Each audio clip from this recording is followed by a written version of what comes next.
अस्सलाम वालेकुम सर। वालेकुम अस्सलाम। जी मसूद, क्या हाल है आपका? अल्हम्दुलिल्लाह सर, आप कैसे हैं? जी मैं भी बिल्कुल ठीक हूँ। अच्छा, अब इस वक्त मैंने आपको शेक्सपियरियन स्टडीज में हैमलेट पढ़ाना है। एम आई राइट? Yes sir. ठीक है, वेरी गुड।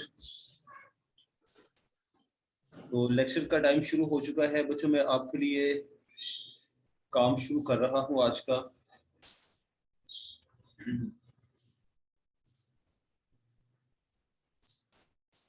बिस्मिल्लाहिर्रहमानिर्रहीम। कल हम लोगों ने हैमलेट को स्टडी करना शुरू किया था। सिर्फ फर्स्ट 2 एक्ट्स में आपको समझा सका था, बल्कि सेकंड एक्ट भी अभी पूरा नहीं हुआ था जब लेक्चर का टाइम खत्म हो चुका था।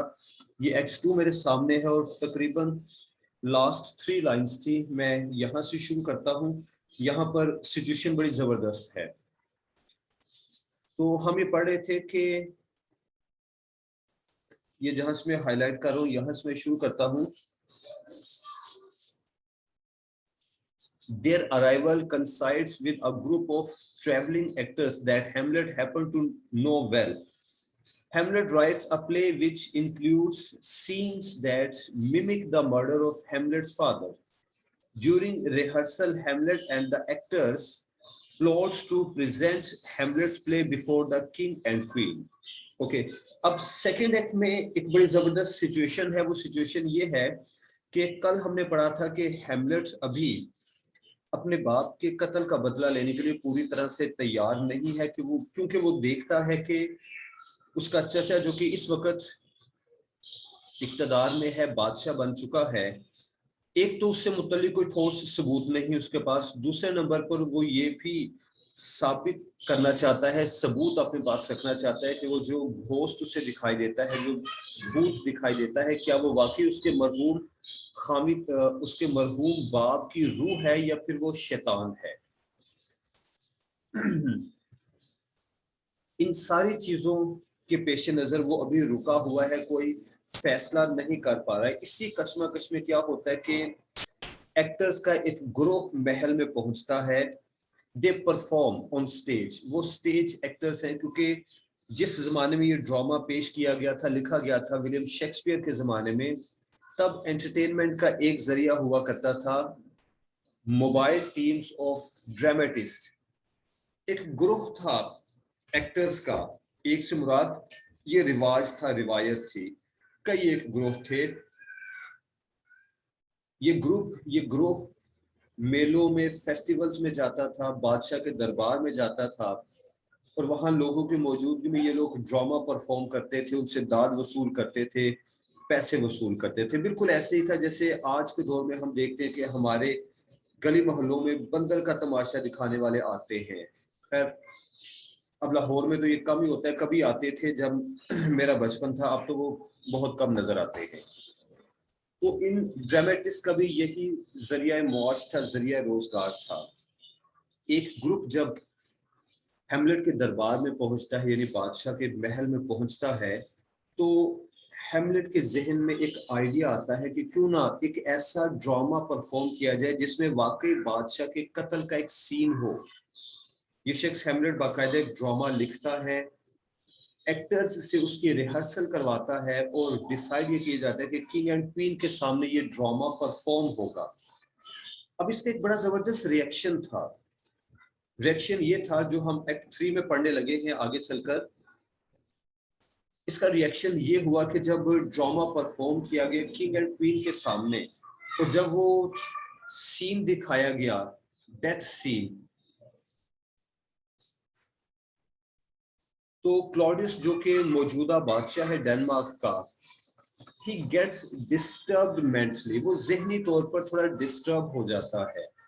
वो ड्रामा के दौरान उठकर चला जाता है और अपने कमरे में जाकर सजदे में गिर जाता है, गोया कि वो रब से अपने गुनाह की माफी चाहता है। ये वो चीज थी जो कि हैमलेट देखना चाहता था कि वाकई उसके दिल में गुनाह था, उसने गुनाह किया था, जभी तो वो जाकर सजदे में गिर गया। और ये एक बड़ा जबरदस्त पॉइंट था हैमलेट के लिए कि इस लम्हे वो उसको कत्ल कर देता, क्योंकि इस वक्त बादशाह डिफेंसलेस था, वो अपने कमरे में अकेला था, उसके बॉडीगार्ड्स उसके साथ नहीं थे, हैमलेट के हाथ में तलवार थी। But Hamlet did not do that. Hamlet ने उस वक्त बादशाह को कत्ल नहीं किया। वो क्यों कत्ल नहीं किया, वो क्या सिचुएशन थी, वो हम इस थर्ड सीन में एक्ट 3 में देखेंगे, अदरवाइज फिर इसका मजा नहीं बाकी रहता।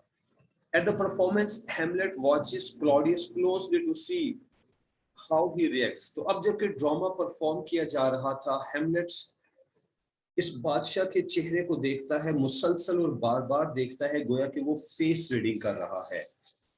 द प्ले प्रोवोक्स क्लॉडियस, आखिर क्लॉडियस के जज्बात भड़क उठते हैं, and he interrupts the action by storming out, और इस ड्रामा के एक्शन को, इसकी प्रोग्रेस को रुकवा देता है और बाहर की तरफ चला जाता है। स्टॉर्मिंग आउट यानी वो जगह जहां ड्रामा परफॉर्म किया जा रहा था वहां से उठकर तेजी से बाहर चला जाता है, हॉल से बाहर चला जाता है।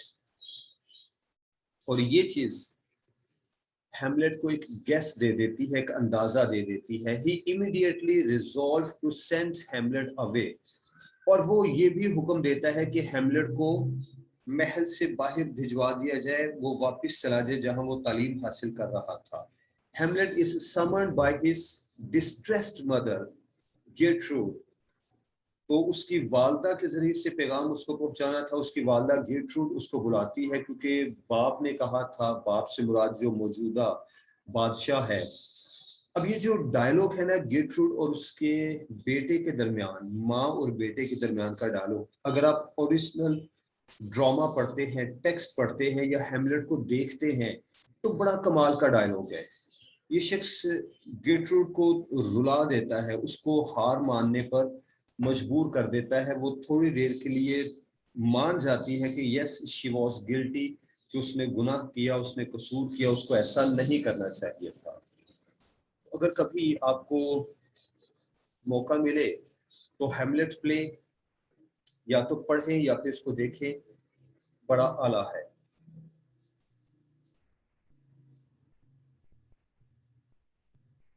ओके,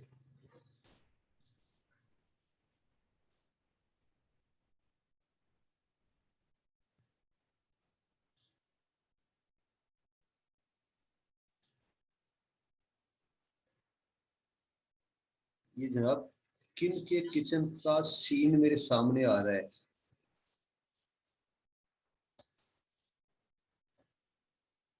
ठीक है जी, ओके। तो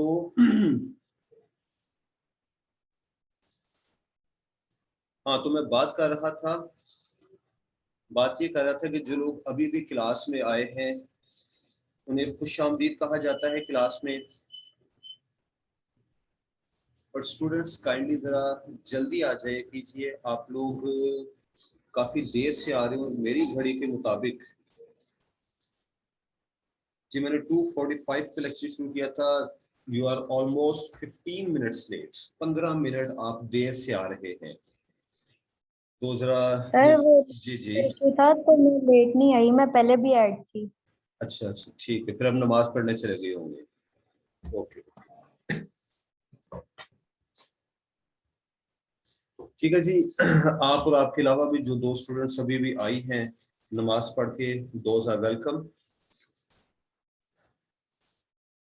एक्ट 3 चल रहा था, तो मैं बता रहा था कि हैमलेट और उसकी वालदा गेरट्रूड के दरमियान एक डायलॉग होता है, क्योंकि बादशाह क्लॉडिस ने कहा था गेरट्रूड से कि हैमलेट को यहाँ से वापस भिजवा दे, उसको को अपनी तालीम हासिल करने के लिए वापस चला जाए जहाँ ये था, महल छोड़ जाए।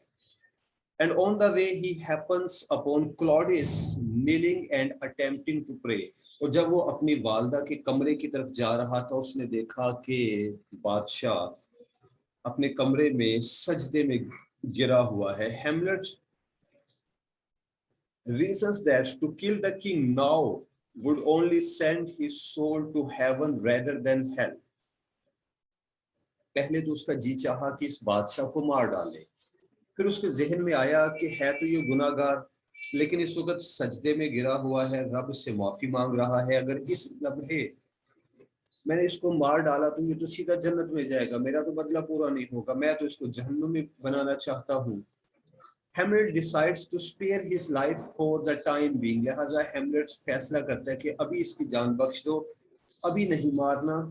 यहाँ पर हेमलेट का एक बड़ा जबरदस्त सेंटेंस है, डायलॉग है, वो कहता है कि मैं इसको मारूंगा जरूर, लेकिन उस वक्त जब या तो ये बहुत गुस्से में होगा, या फिर इसने शराब पी रखी होगी, या फिर ये किसी और गुनाह में मुब्तला होगा। जब उस गुनाह के आलम में मैं इसको मारूंगा तो फिर ये जहन्नुम में जाएगा, अगर इस वक्त मैंने इसको मार डाला तो फिर ये सीधा जन्नत में जाएगा।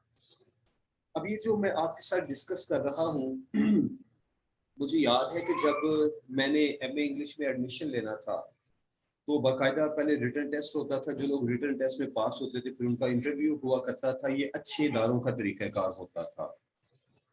अच्छे इदारों में आज भी अगर यूनिवर्सिटी लेवल पे आप एडमिशन लेने के लिए जाते हैं, पोस्ट ग्रेजुएशन लेवल पे, तो पहले रिटन टेस्ट होता है आपके रिलेटेड सब्जेक्ट से मुतालिक, जिस सब्जेक्ट में आप एडमिशन लेना चाहते हैं, उसके बाद आपका इंटरव्यू हुआ करता है।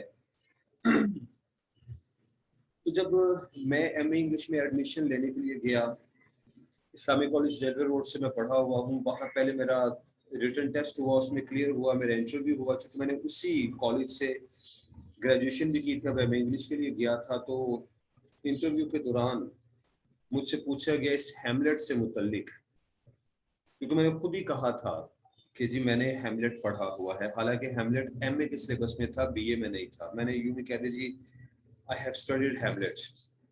तो इंटरव्यू लेने वाला जो पैनल था, दे वर इम्प्रेस्ड। मुझसे पूछते हैं कि okay mister Sleen, why did not Hamlet kill Claudius when he was prostrating, when he was praying to God. क्योंकि उस जमाने में मैंने पहली मरतबा हैमलेट पढ़ा था, मैं इतनी गहराई में नहीं गया था, मुझे बात की समझ नहीं थी, तो मैं जवाब ना दे सका। तो लेकिन ये है कि ये एक याद है मेरे जहन में इसकी कि मैंने ग्रेजुएशन लेवल पे पढ़ा था। लेकिन बहरहाल वो पैनल चूंकि मेरे ही टीचर्स थे, मैं उनका ओल्ड स्टूडेंट था, तो मुझे उन्होंने इस इंटरव्यू में क्लियर करके तो मुझे एडमिशन दिया था। तो ऐसी बातें आप लोग भी याद रखा करो, आगे आने वाले जमाने में इंटरव्यूज में आपसे ऐसी बातें पूछी जा सकती हैं। जी इसको शुरू करते हैं। Hamlet's reasons that to kill king now would only send his soul to heaven rather than hell. Hamlet decides to spare his life for the time being. Okay, यहाँ तक हो गया। Polonius hides in Gertrude's room. ये जो third act चल रहा है ना, ये बड़ा ही कमाल का एक्ट है ओरिजिनल ड्रामा में। जब आप उसको किताब में पढ़ते हैं या फिर उसकी मूवी देखते हैं, क्योंकि यहाँ तो सिर्फ 2 पैराग्राफ्स की एक समरी है, किताब में ये कोई 20-25 सफ़े का एक पूरा एक्ट है जिसमें 2, 3, 4 सीन्स हैं। अब क्लॉडिस ने क्या किया था कि जब हैमलेट अपनी वालदा के कमरे की तरफ जाता है तो इसने अपने वजीर पोलोनियस से कहा कि तुम पहले ही जाकर पर्दे के पीछे छुप जाओ और सुनो कि इनके दरमियान क्या गुफ्तगू होती है। अब हुआ क्या कि गेरट्रूड और हैमलेट के दरमियान जो गुफ्तगू थी, that was not the conversation of a madman. वो एक पागल शख्स की गुफ्तगू नहीं थी। He was talking reasonably, वो बड़े रीजनेबल अंदाज में गुफ्तगू कर रहा था, मुनासिब अंदाज में गुफ्तगू कर रहा था। और उसकी गुफ्तगू सुन के कोई शख्स ये नहीं कह सकता था कि कोई पागल शख्स बातें कर रहा था। अब चूंकि पोलोनिस ये सारा कुछ सुन रहा था, अगर वो जाकर बादशाह को बता देता तो हेमलेट का खेल खत्म हो जाता। अब होता क्या है वो हम इसमें पढ़ते हैं, बड़ी दिलचस्प कहानी है। पोलोनिस hides in Gertrude's room to protect her from her unpredictable son। Unpredictable कहा गया है जनाब इसको क्योंकि ये पागल ख्याल किया जाता था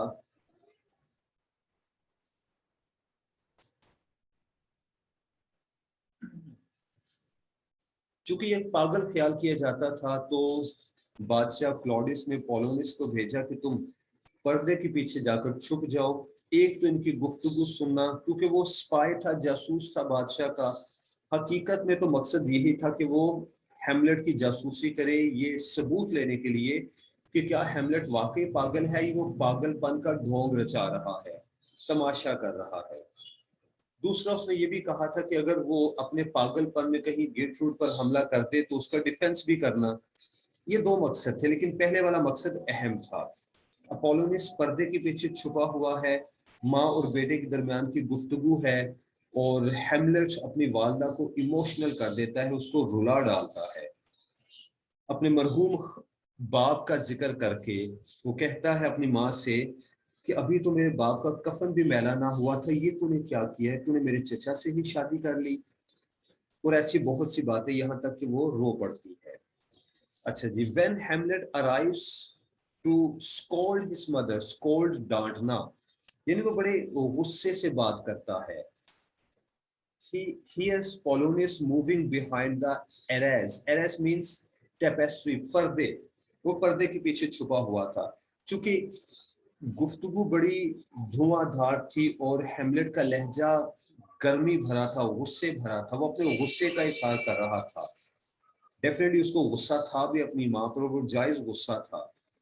तो इस गुफ्तगू से, इस लहजे से पोलोनियस जरा डर गया और उसने पर्दे के पीछे हरकत की, पर्दा हिलता है और हेमलेट को शक हो गया कि वहां कोई छुपा हुआ है जो कि उसकी जासूसी कर रहा है। और वो खंजर जो कि हेमलेट ने शायद गेरट्रूड के सीने में उतारना था, वो उसने पोलोनियस को मार डाला। He stabs the tapestry and in so doing kills Polonius। उसने पर्दे पर खंजर से वार किया और पीछे छुपा हुआ पोलोनियस मार दिया जाता है। The ghost of Hamlet's father reappears and warns his son not to delay revenge or upset his mother। जी मैडम कायनात, कैसी हैं आप? अच्छा जी, मैं आपको आपके ये लाइंस से महसूस कर सकता हूँ कि you are in class and welcome in class and I think you are quite in a good mood. अच्छे मूड में आज चूंकि मौसम अच्छा है, लगता है आपको रोजा नहीं लग रहा। ठीक है, तो वेलकम इन क्लास। ये लाइंस इरेज कर दें, मैं अगर अच्छा सेकंड पैराग्राफ पे आ गया, नेक्स्ट मुझे पढ़ने में थोड़ी सी दिक्कत हो सकती है। आपको मालूम है कि थोड़ी सी आईसाइट वीक है। अच्छा जी, अपनी बात को जारी रखते हैं। He stabs the tapestry and in so doing kills Polonius। Polonius को मार डालता है। The ghost of Hamlet's father reappears and warns his son not to delay revenge or upset his mother। तो घोस्ट वहां उस लम्हे आता है, हेमलेट के सामने नमूदार होता है, और गेरट्रूड भी उसको देखती है आपकी बात। वो घोस्ट एक तो हेमलेट से कहता है कि मेरा बदला लेने में देर मत करो, दूसरा कहता है कि अपनी माँ को परेशान ना करो, उसको डिस्टर्ब ना करो, जिससे बदला लेना उससे बदला लो, जिसको मारना है उसको मारो जाके। But a piece of work is man, ये अल्फाज हेमलेट के हैं जी। जब उसने वालदा से गुफ्तगू की, पोलोनियस की जासूसी का उसको पता चला, तो वो हैरानगी से कहता है कि वाह, क्या शाहकार बनाया है रब ने भी इंसान की सूरत में। What a piece of work is man, ये हेमलेट का डायलॉग था। ओके, यूं ये एक्ट 3 खत्म होता है, एक्ट 4 पे आते हैं। Hamlet is sent to England supposedly as an ambassador, just as King Fortinbras of Norway crosses Denmark with an army to attack Poland। ये एक जगह का नाम है जनाब। अब एक्ट 4 में क्या होता है कि हैमलेट को इंग्लैंड भेजा जाता है, क्योंकि वहां पर ये शख्स हैमलेट अपने बादशाह की तरफ से एम्बेसडर बनकर जाता है, क्योंकि फोर्टिनब्रास का किंग फोर्टिनब्रास ऑफ नॉर्वे, फोर्टिनब्रास बादशाह का नाम है, वो नॉर्वे का बादशाह था और वो डेनमार्क में से गुजर रहा था पोलैंड पर हमला करने के लिए। पोलैंड यूरोप में एक मुल्क है, नॉर्वे भी एक मुल्क है, और डेनमार्क जिसकी कहानी बयान हो रही है, तीनों चारों कंट्रीज हैं, नॉर्वे डेनमार्क दोनों एक दूसरे के साथ साथ है, पोलैंड कुछ फासले पर है।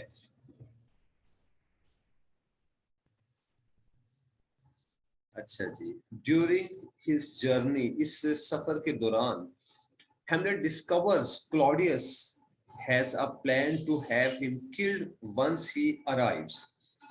अच्छा जी, पता हैमलेट को ये चला था कि जब वो वापस पहुंचेगा तो क्लॉडियस इसको मार डालेगा। He returns to Denmark alone, sending his companions Rosencrantz and Guildenstern to their death in his plan.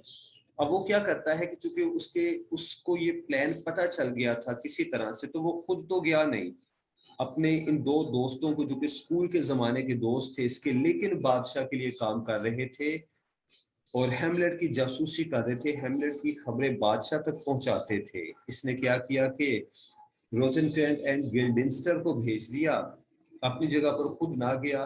और अब चूंकि ऑर्डर दिया गया था कि ये अफराद आ रहे हैं, जब आए तो इनको मार दिया जाए, वो दोनों कत्ल कर दिए गए, हैमलेट बच गया।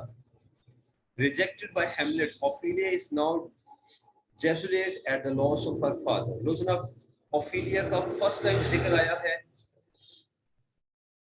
ओफिलिया बड़ा अहम किरदार है, लेकिन चूंकि ये समरी है इसमें बड़ा मुख्तसर सा जिक्र है इसका।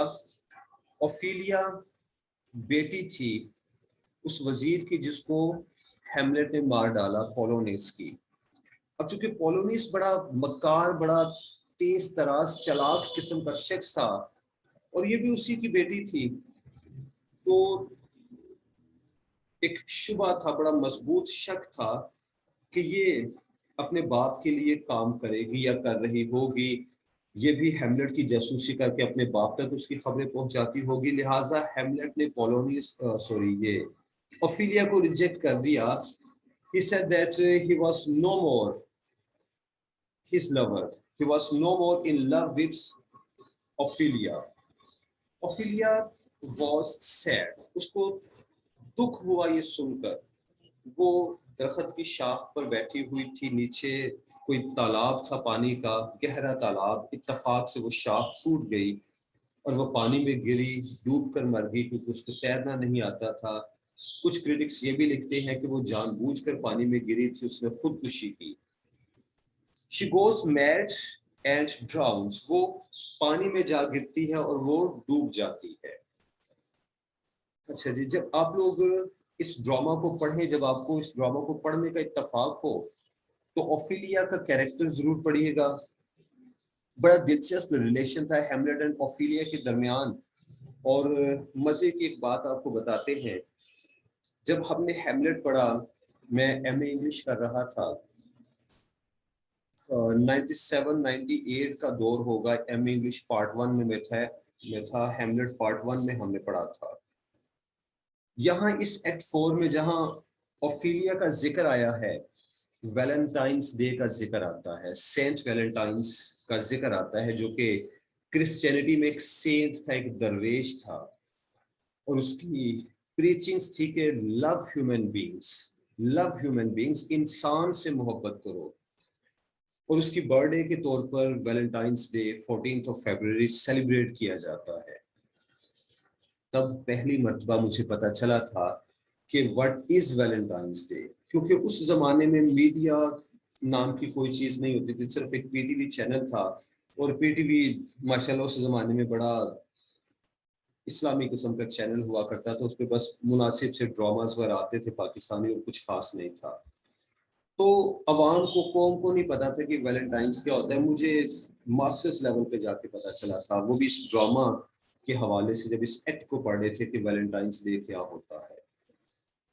और बड़ी कमाल की याद है मेरी कि मैं इन ऊट पटांग कामों में इतना एक्टिव नहीं होता था। मैं उस दिन कॉलेज गया, रूटीन के मुताबिक क्लास पढ़ने के लिए किताब मेरे हाथ में है, तो मैं क्या देखता हूँ कि जनाब लेक्चर नहीं हो रहा और स्टूडेंट्स का एक ग्रुप बड़ा बन संवर के ड्रेसअप होके तो इधर उधर घूम फिर रहे हैं, हंसी मजाक हो रहा है और कुछ के हाथ में चॉकलेट थी, चॉकलेट जो कि वैलेंटाइंस डे का गिफ्ट होता है।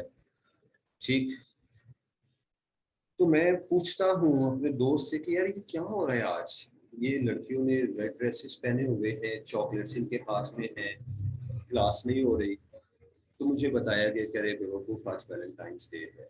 ठीक, तो that was the first Valentine's day of my life when I was shocked कि ये वैलेंटाइंस डे भी कुछ होता है। ठीक, फिर अगले साल जब मैं एमए इंग्लिश पार्ट 2 में था तो तब वैलेंटाइंस डे पे मुझे लेने के देने पड़ गए। वो एक मिजाइया मामला है, वो मैं इस लेक्चर में नहीं बता सकता क्योंकि ये यूट्यूब पे अपलोड होना है। ठीक, वो कभी क्लास में फेस टू फेस होंगे तो बताएंगे। तो जी अगर आप लोग जाग रहे हो तो मैं अगली लाइन पढ़ रहा हूँ। Rejected by Hamlet, Ophelia is now desolate at the loss of her father. She goes mad and drowns. एक तरफ हेमलेट ने ओफिलिया को रिजेक्ट कर दिया, दूसरी तरफ उसके बाप की वफात का दुख था उसे, वो हकीकत में पागल हो जाती है और वो खुदकुशी कर लेती है या फिर इत्तफाक से दरख्त की शाख पे बैठे बैठे गिर जाती है क्योंकि शाख चटक गई थी, टूट गई थी। What dreams may come when we have shuffled off this mortal coil must give us pause. Hamlet act 3 scene 1, ये एक डायलॉग है जी जिसको हम कोटेशंस कहते हैं। हेमलेट की तरफ से कहते हैं कि what dreams may come when we have shuffled off this mortal coil, कि जब मॉर्टल कॉइल इंसानी वजूद को कहा गया कि जब हम करवट लेते हैं, हरकत करते हैं, जैसे इंसान नींद में सोए हुए करवट लेता है तो कैसे कैसे ख्वाब आते हैं हमें। मस्ट गिव अस पॉज, हमें कुछ पॉज, कुछ ठहराव भी चाहिए। यानी वो कहना ये चाहता है कि I am constantly in tension and in pen, मैं मुसलसल दर्द में, अजियत में हूँ, तकलीफ में हूँ, मुझे थोड़ी देर के लिए सुकून चाहिए, आराम चाहिए। उसके बाद लास्ट आ जाता है जनाब एक्ट 5 आ जाता है जो कि क्लाइमेक्स है और एंड है इस प्ले का। On the way back to Denmark, Hamlet meets Horatio in the graveyard. Grave digger scene यहाँ पर एक था, बड़ा जबरदस्त सीन, बाकायदा इस पे सवाल बनता है द ग्रेव डिगर सीन का। कहा गया कि जब ये हेमलेट वापिस आ रहा था डेनमार्क की तरफ, उसकी मुलाकात हुई होरेशियो से जो कि उसका करीबी दोस्त है, स्कूल के जमाने का दोस्त है और वाकई उसका गमगुसार है जिस पे वो एतमाद कर सकता है। होरेशियो वो वाहिद बंदा था महल में जिस पर हेमलेट को एतमाद था। वो ग्रेवयार्ड में आते हैं along with a grave digger, वहां एक ग्रेव डिगर है, ग्रेव डिगर कब्र खोदने वाला। Where they talk of the chances of life and death, वहां वो दोनों बैठे जिंदगी और मौत के मौजू पर गुफ्तगू कर रहे हैं। वहां वो ग्रेव डिगर जब कब्र खोद रहा है, कोई पुरानी कब्र खोद कर किसी नए मुर्दे के लिए जगह बनानी थी, उसमें से खोपड़ी बाहर आती है। हेमलेट वो इंसानी खोपड़ी उठा लेता है अपने हाथ में और फिर उसको देखते हुए बड़े फलसफियाना अंदाज में गुफ्तगू करता है। ये जो सीन था ग्रेव डिगर सीन, ये हेमलेट्स प्ले में एक तवील सीन है, लॉन्ग सीन, और उसमें हेमलेट के डायलॉग्स, उसकी वर्डिंग बड़ी कमाल की है, बड़े फलसफियाना अंदाज में बात करता है। Ophelia's funeral procession arrives. अच्छा, तो वो जो कब्र खोदी जा रही थी वो ओफिलिया के लिए थी।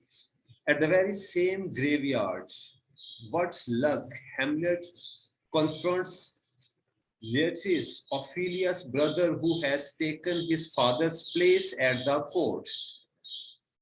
और कैसा अजब इत्तफाक था कि पोलोनियस की वफात के बाद उसका बेटा लेटिस जो कि फ्रांस गया था, वो वापस आ जाता है अपने बाप की मौत की खबर सुनकर जब वापस आता है तो पता चलता है कि उसकी बहन ओफीलिया भी मारी गई है या उसने खुदकुशी कर ली है, और पोलोनियस का तो क्लियर था कि हेमलेट ने मारा है। वो वापस आता है महल में और अपने बाप की जगह वजारत संभाल लेता है, और यहाँ कब्रिस्तान में उसका सामना हेमलेट से होता है। अब उसके दिल में अपनी एक आग भड़क रही है कि मैंने हेमलेट से अपने बाप की मौत का बदला लेना है, और इन दोनों के दरमियान एक ड्यूल अरेंज होता है, इंतजाम किया जाता है कि जनाब हेमलेट और लिएचिस के दरमियान ड्यूल होगा। ड्यूल क्या, तलवारों की लड़ाई, जिसमें सिर्फ दो अफराद हिस्सा लेते हैं, जो मर गया वो हार गया, जो बच गया, जो जिंदा रह गया वो जीत गया। अब इस मौके को बादशाह सही मानों में एक्सप्लॉइट करता है। वो लिएचिस की तलवार को जहर आलूद कर देता है, उसको जहर में डुबोई हुई तलवार देता है, ताकि अगर एक जख्म भी हेमलेट को लग जाए तो जहर उसके जिस्म में उतर जाएगा और हेमलेट का काम तमाम हो जाएगा। और ये जो ड्यूल वाला सीन था, आखिरी सीन, ये कत्लो गारत से भरपूर था, बड़ा कमाल का मंजर था, इसके भी डायलॉग्स बड़े आला थे। A duel is arranged between Hamlet and Laertes. During the match Claudius conspired with Laertes to kill Hamlet। जी, जैसे मैंने कहा कि क्लॉडियस और हेमलेट आपस में साजिश करते हैं, किस काम के लिए, हेमलेट के कत्ल के लिए।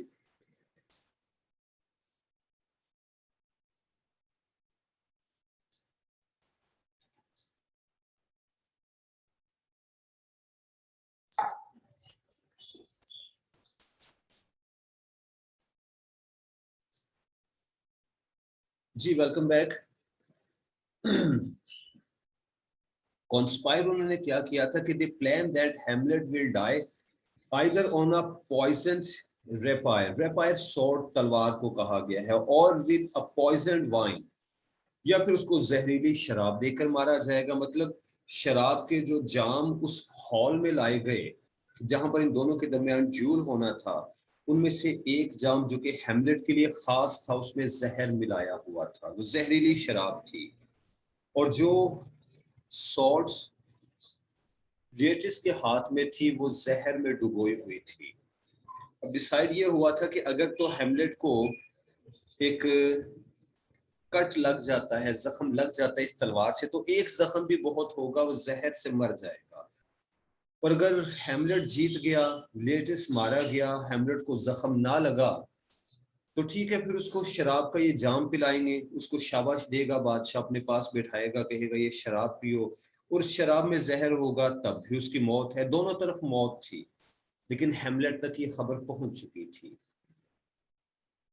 The plans go The plans go awry when Gertrude unwittingly drinks from the poisoned cup and dies। अब ये प्लान कैसे खराब हो गया?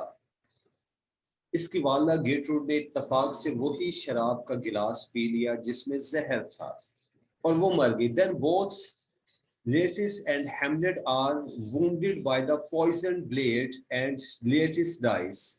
फिर क्या होता है, वो जो poisoned sword थी, उससे पहले हेमलेट को एक कट लगा, फिर इत्तफाक से वो उसके हाथ से गिर गई तलवार, लेटिस के हाथ से गिर गई, हेमलेट के हाथ में आ गई। अब उसी तलवार से लेटिस को एक जख्म लग गया, और लेटिस पहले मारा जाता है, वो मर जाता है तलवार के जख्म से, साथ में जहर के असर से। Hamlet in his death throne kills Claudius, और हेमलेट, उसका तो चूंकि एम था कि क्लॉडियस को कत्ल करना है, वो मरते मरते क्लॉडियस को मार डालता है। अब जब मैंने हेमलेट मूवी देखी थी, क्योंकि मैंने इसकी मूवी भी देखी है और इस ड्रामा हेमलेट को 3 से 4 बार पढ़ा भी हुआ है, बड़ा मजे का है। तो मूवी में तो ये हुआ था कि राज खुल जाता है कि वो शराब का जाम जहर भरा था, जो कि गेटरूड ने हाफ पिया था, जहर ने फौरन असर दिखाया, और जब पता चला कि इस शराब के गिलास में जहर है, तो हेमलेट ने वो गिलास जबरदस्ती, बाकी की जो बची हुई शराब थी वो बादशाह क्लॉडियस को पिला दी थी, जबरदस्ती उसके मुंह में ठूंस दी थी शराब, और इस तरह से क्लॉडियस मर गया। किताब में पढ़ते हैं तो लिखा है कि तलवार के वार से मारा गया था। एनीवे, हेमलेट ने अपने बाप का बदला ले लिया था। हेमलेट dice leaving only his friend Horatio to explain the truth to the new king. Claudius में मर जाता है, गेर्ट्रूड गलती से शराब, वो जहरीली शराब पीकर मर जाती है, हेमलेट भी मर गया और लिएटिस भी मारा गया। पीछे सिर्फ एक होरेशियो रह जाता है जो कि हेमलेट का सच्चा दोस्त था, और हेमलेट ने उससे कहा था कि ठीक है, अब जो नया बादशाह बनेगा उसकी सारी सूरत हाल बता देना कि क्या क्या हुआ था। Fortinbras as he returns in victory from the Polish wars, और वो नया बादशाह कौन था? वो फोर्टिम्ब्रास था जो कि पोलैंड को फतह करने के बाद वापस आ रहा था। जब वो वापस आ रहा था, डेनमार्क से गुजरा, तो उसने देखा कि डेनमार्क के बादशाह का तख्त तो वैसे ही कुदरत ने उलट दिया था। बादशाह भी मर गया, उसकी क्वीन भी मर गई, उसके बेटे को डेफिनेटली तख्त नशीन होना था। उस जमाने के रिवाज के मुताबिक एक बादशाह जब मर जाता है तो उसका बेटा उसकी जगह संभालता है, बेटा भी मर गया था।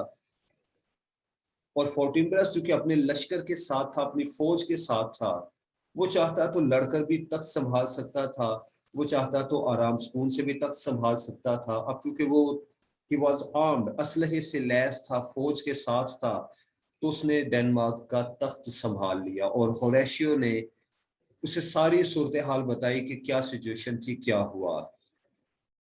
Learn more of what Shakespeare has to say on the subject of life in Hamlet. अच्छा जी, अब यह है कि लर्न मोर, अगर आप मजीद जानना चाहते हैं कि हेमलेट्स में शेक्सपियर क्या कहता है अबाउट लाइफ, जिंदगी से मुतल्लिक, तो डेफिनेटली आपको हेमलेट स्टडी करना पड़ेगा, पढ़ना पड़ेगा। तो डियर स्टूडेंट्स, आज के लेक्चर से मुतल्लिक ये है कि आज हमारा 4th लेक्चर है, और अगली कोई भी बात कहने से पहले मैं देख रहा हूँ कि हमारे पास अटेंडेंस में 8 की फिगर आ रही है। 8 बंदे मुझे दिखाई दे रहे हैं क्लास में, जिसमें से एक मैं हूँ, एक मैनेजमेंट में से डेफिनेटली एक बंदा होगा, पीछे आप 6 हैं। तो अपनी स्क्रीन का वो अपनी अटेंडेंस का स्क्रीन शॉट लेकर अभी इसको शेयर कर दें ग्रुप में, ताकि आपकी अटेंडेंस मार्क करने में मेरे लिए आसानी हो जाए। उसके बाद अगली बात ये कि आज हमारे 4 लेक्चर्स नहीं, ये 3rd लेक्चर है हेमलेट से मुतल्लिक। कल इंशाल्लाह जब हम क्लास पढ़ेंगे तो इसमें आप देख रहे हैं कैरेक्टर ऑफ हेमलेट है, सबसे अहम किरदार है। इसके 2-3 मुख्तलिफ सवाल हैं, यानी कैरेक्टर ऑफ हेमलेट 2-3 मुख्तलिफ सूरतों में पूछा जाता है। 3 सवाल हैं जिनका ये एक जवाब है, कैरेक्टर ऑफ हेमलेट। ये हम आपके साथ कल डिस्कस करेंगे। इसके अलावा अब देखते हैं, काफी लॉन्ग कैरेक्टर है, कैरेक्टर ऑफ ओफिलिया है, जो कि इसकी बिलवड थी, और हेमलेट ने ओफिलिया को सिर्फ इसलिए छोड़ा था क्योंकि वो अपने बाप की राह पे लगी हुई थी। नेक्स्ट, डिटेल्ड समरी, एक बार फिर से समरी है जी हेमलेट की, जो मैं ऊपर आपको पढ़ा चुका हूँ, ये मैं आपको दोबारा से नहीं पढ़ाऊंगा। मैंने जो समरी आपको पढ़कर सुनाई, जिसपे तबसरा किया, वो निस्बतन मुख्तसर थी, एक्ट वाइज थी, 5 एक्ट की मुख्तसर समरी थी। ये फिर से वही समरी है, लेकिन इसमें वर्ड्स एंड सेंटेंसेस ज्यादा हैं, कहीं ज्यादा हैं, उससे ये समरी दुगनी है उस समरी की निस्बत जो मैं आपको पढ़ा चुका हूँ। इसको आप अपने तौर पर पढ़ लेना, क्योंकि जब आपने हेमलेट को तैयार करना होगा, अभी देख रहे हैं कि 3-3.5 पेजेस की समरी है, जब आप हेमलेट को तैयार कर रहे होंगे, इसके सवालों के जवाब वगैरह तैयार कर रहे होंगे, तब ये समरी भी आपके काम आएगी। इसमें एक्स्ट्रा डिटेल्स हैं ऊपर वाली समरी की निस्बत जो कि मैंने आज आपको पढ़ाई है। तो कल के हमारे लेक्चर में इंशाल्लाह हम कैरेक्टर स्टडी करेंगे हेमलेट एंड ओफिलिया का, और अगर टाइम बच गया तो इन 2 कैरेक्टर्स के साथ मैं इसके क्वेश्चंस भी आपके साथ डिस्कस करना चाहूंगा। इसके कोई 5 या 6 इंपॉर्टेंट क्वेश्चंस हैं, ठीक? तो वो इंशाल्लाह हम कल करेंगे। अब आपका लेक्चर टाइम खत्म होने में 1 मिनट बाकी है। In this 1 minute, if any student wants to ask some question, he may ask. आप कोई सवाल पूछना चाहे तो पूछ सकते हैं।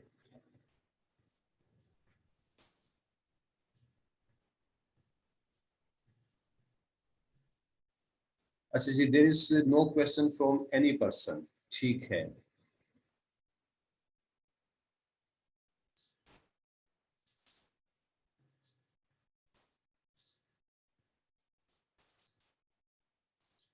तो ओके स्टूडेंट्स, कल तक के लिए अपने टीचर को इजाजत दीजिएगा। कल इंशाल्लाह अगले टॉपिक के साथ फिर से हाजिर होंगे, इसी वक्त हाजिर होंगे। और उम्मीद करता हूँ कि जिस तरह से आज आप लोग बड़े खुश मिजाज थे, आपकी खुश मिजाजी मुझे अभी भी स्क्रीन पर नजर आ रही है, तो उम्मीद करता हूँ कि कल भी आप इसी तरह से खुश मिजाज होंगे। लेकिन काइंडली ये खुश मिजाजी मेरी स्क्रीन पर शो ना कीजिएगा, ठीक है। I enjoy it, I like it, but चूंकि ये लेक्चर आपका ऑनलाइन है और इसके अलावा इस लेक्चर में मुसलसल कोई एक बंदा ऑफिस में से, मैनेजमेंट में से मौजूद होता है, तो मुनासिब नहीं। अदरवाइज दैट्स गुड, स्टूडेंट्स के एंड पे ये चीजें अच्छी लगती है, ठीक है। कल इंशाल्लाह हम अगले टॉपिक के साथ हाजिर होंगे, तब तक के लिए इजाजत दीजिएगा। अल्लाह हाफिज।